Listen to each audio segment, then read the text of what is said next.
Hello, Missy. You're right, intros are hard, so I'm not going to do an intro. I loved your video, and it got me thinking. First off, apparently we both like 3-part lists. Second off, your hair is so long and so pretty. Apparently, it's been a lot longer than I thought since the last time we've seen each other because holy crap, it's long.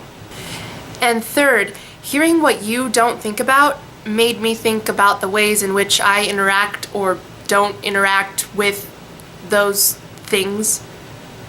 I hope that's grammatically correct. And these are my thoughts. This video is going to be slightly serious and a little bit self-critical, again. So, to offset this tone with a little bit of fun, I want to introduce you to somebody.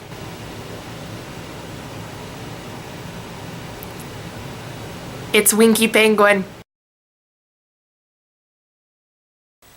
Sadly, I know this phenomenon pretty well. It happened with a lot of my single friends when I got married. We sort of just stopped talking. But I have to remember that when I was single, I viewed marriage as the promised land. It was an ending. The fairy tale was over and now they ride off into the sunset. And I think that many single people think this way, like life is and they lived happily ever after once you get married. But it's not.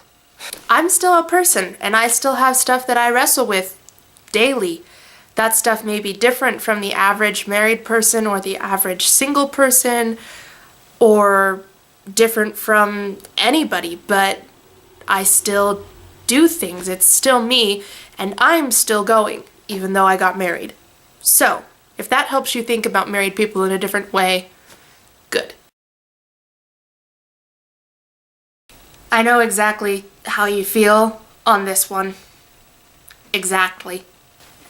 Graduating is like being a gallon of milk for me.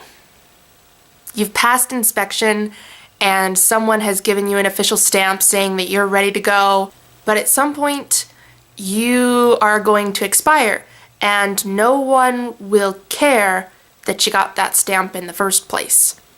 At least for me. In May, it will have been a year since I graduated. A year. A year. And what have I done? I have absolutely no idea what I'm doing with the rest of my life. So, we are on the same page with this one. I'm not going to tell you what to do with this one. All I can say is that I have been there, and it's not very fun. At all. I had to go back to the basics of what I believed and ask myself a lot of really hard questions when this happened to me. This one's not an easy or a passive thing to grapple with, and I'm sorry that you're going through it right now, but I think that everyone has to at some point. So I can understand why you've not been thinking about it. Just realize that whether you think about it or you don't think about it, whether you tackle it or you don't, you are still you, and you are still awesome. Period. End of story in my book. There's a few other things that I don't think about. They're not as serious as yours, but it's stuff like driving.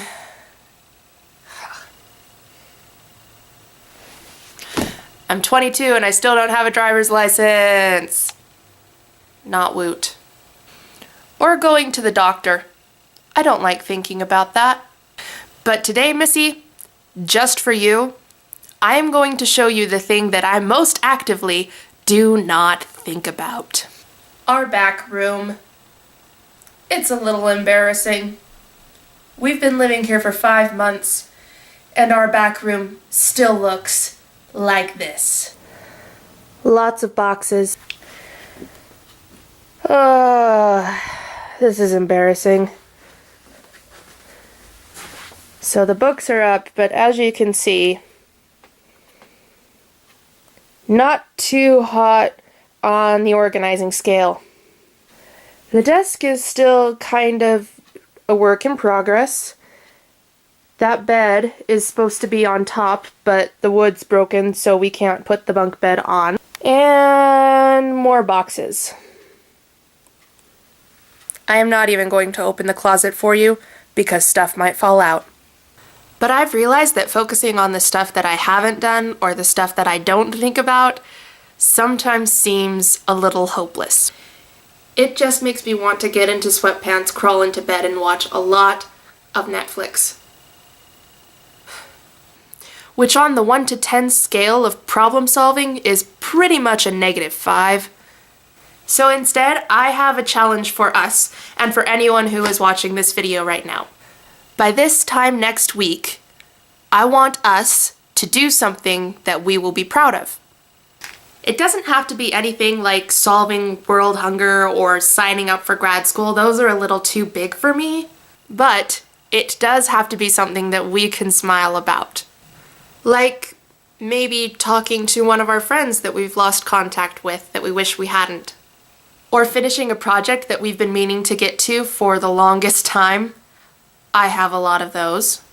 Whatever it is, it's something that I just want us to take off the back burner and just do. Something simple. That way we can have more room to not think about other things. I'll see you next time, Missy.